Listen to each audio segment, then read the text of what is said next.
Jina la Mungu liinuliwe. Amen. Mimi niko na neema ya Mungu. Yes. Kwa maana ameniokoa. Amen. Bwana sifiwe. Amen. Wakati si ukuwa najifahamu wala kujielewa, Mungu akanipa nguvu kwa ajili ya neema yake.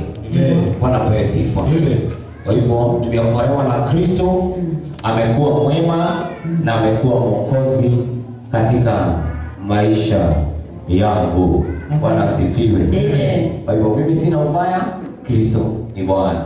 Amen. Na wakaribisha wote katika jina la Yesu Kristo. Amen. Kutoka Guduru, watu wa kutoka Kabati, watu wa kutoka Keno, mahali sehemu tofauti, wageni wetu. May God bless you. Amen. Bwana asifiwe. Amen. Tayari ukongo na iguru. Haya tu inua mkono hivi. Sema mimi nimebarikiwa. Mimi nimebarikiwa. Mimi nimeinuliwa. Nimeinuliwa. Kwa maana Mungu ako upande wangu. Maana Mungu ako upande wangu. Bwana asifiwe. Amen.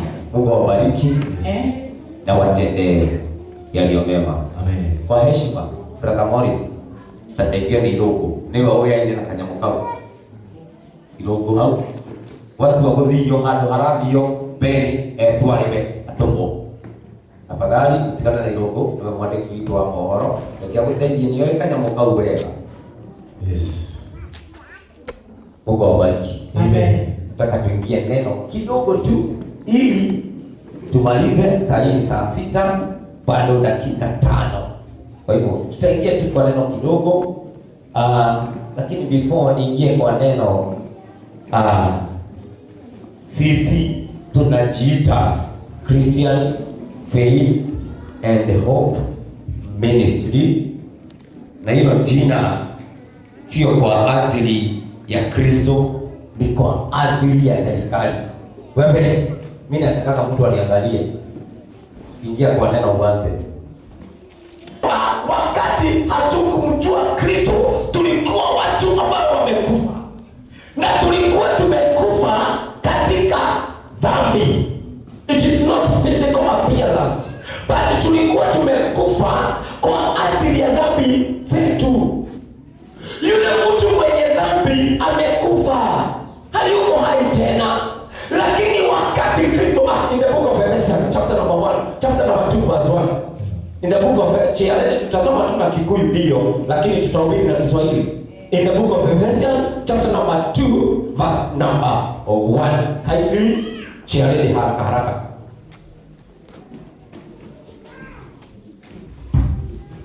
Nilikuwa na dakika tu chache.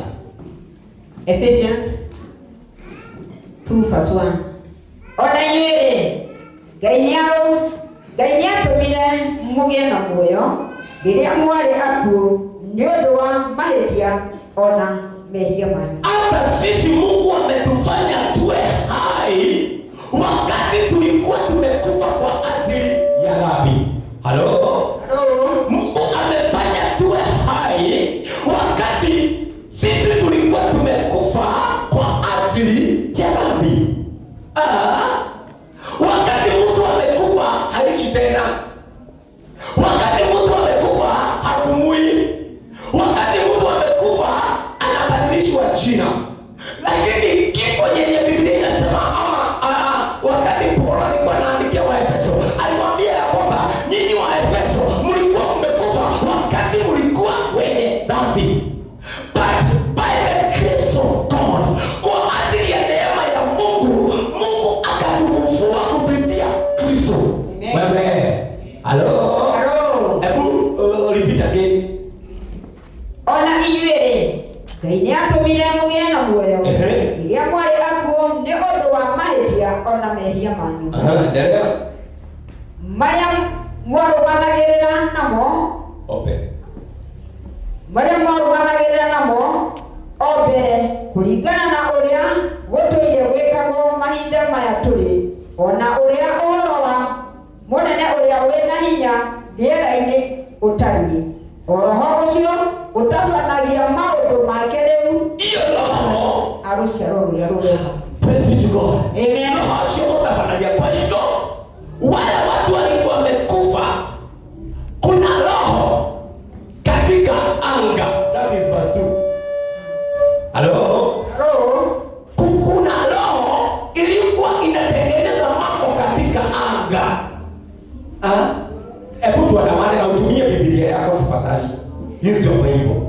Mimi nazoea kuambia watu hivyo. Na ni vibaya kuwa hauna Bible, hauna Biblia na uko na simu ya touch. Uko na simu ya touch. Na ni more than 10,000 na huna Biblia. It is too bad. Hello? Nunua Biblia usome. Hii neno linakupa uhai. Once you understand, ninampata mfano ya kujua. Ukiuliza mtoto hii ni nini? Mwelekee kuja hapa. Kuja hapa. Unajua kusoma? Hii ni nini? Ongea sauti. Hii ni Lete ready. Ati ni nini? Hii ni hapana, hii ni si. Si ni kweli? Hapana, hii ni si mwelekee. Wewe uone hii ni si? Hii ni nini? Kwa nini unajua hii ni nani alikwambia hii ni Mimi. Unajua hivyo hii ni Kwa hivyo elewa. Huyo anasema nini? Siwezi badilisha maizi zake kwa maana anajua hii ni tuite hivyo anaita. CBC ndio inaita. Hizi tatu kwa hivi. Kwa hii inaita sawa, ako sawa. Halo? Kwa maana anajua hii ni hata ukijaribu kumbadilisha hata badilika. Sasa watu wamepotea kwa maana hawajui. Wanaangalia pasta. Vile pasta atasema wanafuata. Kwa maana hawajui. Walikuwa wamekufa kwa ajili ya dhambi, lakini Kristo akatufufua. We are no longer dead. Lakini wale bado wamekufa, kuna roho katika anga. In verse 2. Kuna roho katika anga hutengeneza mambo. Inakuza kwa ajili ya wale watu wamekufa. Wale hawako hai katika Kristo. Ikakuonia jirani hata leo. Kakwenda wewe mama, simama. Hiyo ni roho. Ile inatengenezwa katika anga. Ni verse 2 na usome uelewe. Nakwambia wewe mama simama. Hiyo ndio roho. Inajua mpaka kwako. Hiyo roho. Nakwambia kwako kuna mtu alikuja amefunga kitambaa ya blue. Na kwa sababu nitashio. Inakutengenezea mambo ndio mdanganyike katika kiroho. Uingie katika mambo powerful. Verse 3. Chiaridi. Wanajue wote. Hata sisi wote. Wewe ukatoa kuendana kwenda hapo asio. Kuna wakati tulikuwa tumeishi na hao watu. Waka wote melile ya mambo. Tulikuwa tunatawaliwa na mambo ya kimwili. Ukiingia mambo kama ya beta mwili. Halafu tulikuwa tunatimiza yale mambo yanatendwa na wanana mama kimwili. Na maana yashiri yolengo. Hata kutafakari katika moyo.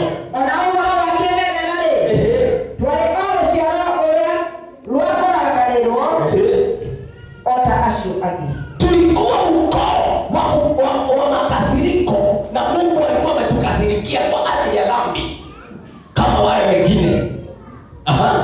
Endelea. Passport. Edekaile. Kwa ajili ya neema yake Bwana. Bwana sifiwe. Amen. Kwa ajili ya hizo neema zake Bwana. Ona waweza ni ole yako na atueleza na upendo wa Kristo aliyotupenda nayo. Hidere tu hapo ndio. Tole akuo. 5. Burudia 5. No you how.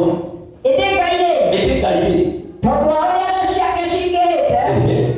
Ona todo waweza ni ole yako na atueleza na guole. Hidere tu hapo ndio. Tole akuo. Nyoto wa mehia maitu. Niato bila tuchoke kuya na muyo. Hapo na Kristo. Na lele. Lakini sisi wakati tulikuwa tumekufa kwa ajili ya upendo wa Kristo akatoa mtoto wake. Ili sisi tulikuwa tumekufa kwa ajili ya dhambi tufufuliwe tukiwa na amani ya Kristo. Tukiwa na imani ya Kristo. Tukawekwa uhai kwa ajili ya Kristo. Tukaondolewa dhambi. Yeye ilikuwa inatuunganisha na mauti. Tukafanywa watakatifu.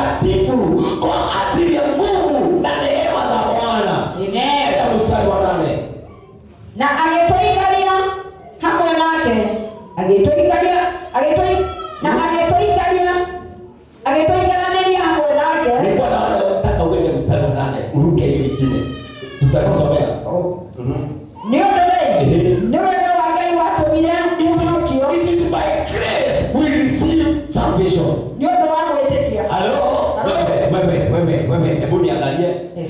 It is by the grace of God we receive salvation by faith. Hello? Kwa ajili ya kuamini Kristo tukapokea wokovu, si matendo. Si kuvaa nguo refu, si kufunga kitambaa. Yes. Unajua zamani wakati tuliokoka hata tukisikiza redio inaimba wimbo ya modongodho tulikuwa tunazima ati tunatafuta utakatifu. Hautafutwi na njia hiyo. Halo? Biblia inasema kwamba tumepokea utakatifu. Tumepokea wokovu kwa ajili ya neema ya Mungu. Kujua mtoto wake wa pekee akasulubishwa msalabani kwa ajili yetu. Na sisi ile kitu tunahitaji kufanya ni kuamini. Halo? Praise be to God. Amen. Kura ya baba tamwema ingamewa wakonyo baya kero ya wakoronete upanya motwekata tokete mweneia ya kero wesane tumiwa Yesu. Tumepokea wokovu kwa ajili ya neema. Halo? Kwa maana sisi tulikuwa nje ya jiji. Halo? Tulikuwa hatuna amri. Kwa maana amri zilikuwa zimepewa wana wa Israeli. Sisi tulikuwa watu wa mataifa ambao watu walikuwa wametupwa nje ya jiji. Praise be to God. Amen. Hallelujah. Amen. Tulikuwa tumetupwa nje ya jiji. Kwa maana hatukuwa na Mungu. Get the point. Amri zilikuwa za wana wa Israeli. Hao ndio walipewa amri katika mauti Sinai. Mungu akampatia Musa. Akamwambia wana wa Israeli, nitoleza mraba tafadhali. Toa kabisa. Geuza hivi. Geuza speaker. Hello? Biblia inasema kwamba wana wa Israeli ndio walipewa amri wazifuate. Sisi hatukuwa na Mungu, hatukuwa na amri. Tulikuwa mkoo ambao umetupwa nje ya jiji. Lakini kwa ajili ya neema, sisi ambao tulikuwa tumefungiwa nje, kwa ajili ya neema ya Mungu akamtoa mtoto wake wa pekee tukaletwa kwa Mungu. Mstari wa 13 tunaruka.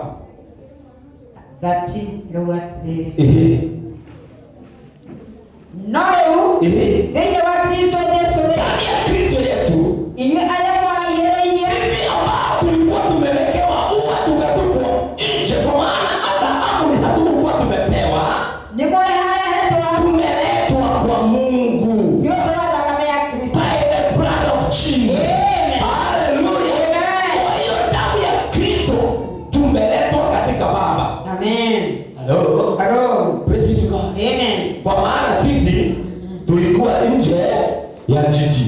Hapa ni nje ya jiji. Hapa ni nje ya jiji. Na Biblia inasema ya kwamba tulikuwa tumewekewa ua. Wewe, hebu nitazame. Tulikuwa tumewekewa ua. Na wana wa Israeli katika Old Testament, Biblia inasema ya kwamba makuhani walikuwa wanakaa kwa madhabahu. Na kwa madhabahu makuhani walikuwa wanakaa pale ili wana wa Israeli waingie hapo wakiwa wamebeba kondoo ama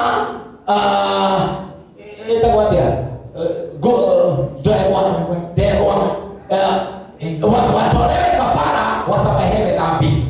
Na kulikuwa na kitambaa yenye ilikuwa imefunika katika ile madhabahu. Ukisoma katika kitabu cha Wahibrania, Biblia inasema kwamba kulikuwa kuna mahali inaitwa the holy place, the holy of holies. Na hapo the holy place, mahali hapo makuhani ndio walikuwa wanakaa pale wakitolea wana wa Israeli dhabihu ili wasamehewe dhambi. Kwa hivyo wale watu walikuwa wanakaa pande hiyo, walikuwa wanakuja na kondoo, wanaingia wanatolewa kafara. Lakini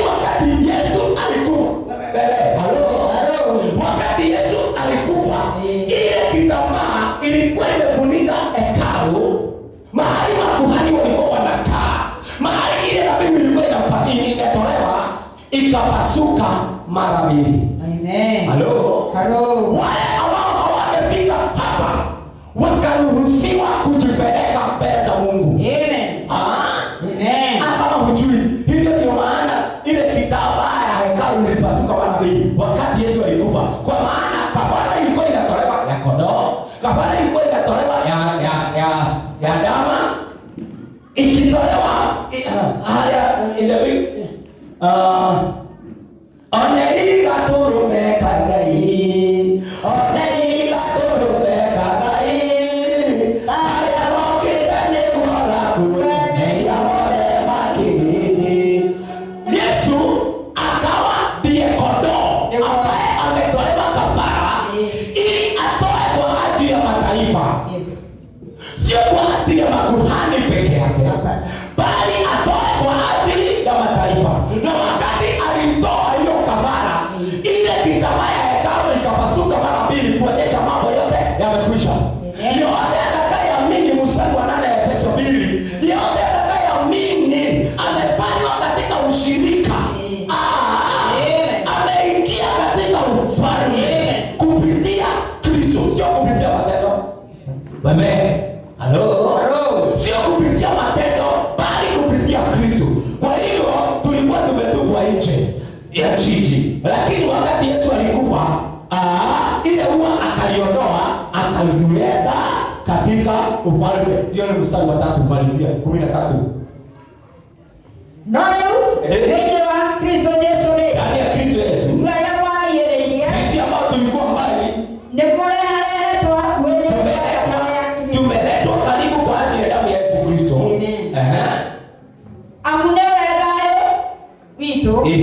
Ole watu bila idwe. Tulikuwa wawili, kwa maana kuna watu walikuwa nje ya jiji na kunao walikuwa ndani ya jiji. Tukafanywa kitu kimoja kwa ajili ya damu ya Yesu Kristo. Akaondoa ile ua, Kristo akaondoa wewe. Akaondoa ile ua ambayo ilikuwa imetutenganisha, tukafanywa ufalme, na akaiondoa ile ua neno hilo. Bibi yake ndio era ulitaki no heri tu ulitaka. Akaiondoa hiyo ua ilikuwa imewekwa, akatuleta katika ushirika pamoja na Kristo. Malizia. Aligezalia roho watu wakadetie. Na uadui ile ambayo ilikuwa imefanya tutupwe nje, akauondoa. Akauondoa ule uadui wetu na Mungu, kwa maana sisi tulikuwa adui wa Mungu. Wana wa Israeli ndio walikuwa marafiki wa Mungu, lakini kwa ajili ya Kristo tukaondolewa dhambi. Amen. Akaondoa uadui, tukafanywa ushirika, tukafanywa kuwa washirika pamoja na Kristo. Sasa tunamfuata Kristo atupeleke kwa Baba. Amen. Bwana asifiwe. Amen. Tunamfuata Kristo atupeleke kwa Baba. Amen. Na ndio maana Biblia inasema kwamba katika kitabu cha Mathayo 12 hapo mstari wa 1, na wakati Yesu alikuwa anaenda na wanafunzi wake wakiatia watu wadhabifu, wakaanza kukula siku ya Sabato. Wafarisayo na Sadukayo wakaanza kumtetesa Kristo. Hawakuuliza wanafunzi, kwa maana wanafunzi walikuwa wanafuata Kristo. Akaanza kumuuliza, kwa nini wanafunzi wako wanakosea siku ya Sabato? Kwa maana walikuwa wanachuna dhabihu mizabibu wakikula. Wakamuuliza, kwa nini wanafanya hivyo siku ya Sabato? Hawakuuliza wanafunzi, kwa maana wanafunzi walikuwa, Yesu ndiye alikuwa answerable kwa wanafunzi. Sisi Kristo ndiye anatupeleka kwa Baba, yeye ndiye anaongea na Baba. Hawa ndio wameamini, hawa ndio wamenifuata, hawa ndio wamesikia sauti yako vile ulinituma huko ulimwenguni. Bila Kristo hautaurithi falme. Amen. Halo? Bila Kristo hautaurithi falme. Kwa hiyo unabidi tu ufuate Kristo awe answerable kwako. Halo? Galatians 2:1. Galatians 2:16. Nimalizie hapo. ndio twende hapo kwingine. Nimebakisha tu dakika 7 peke yake. Galatians 2 chapter number 2 verse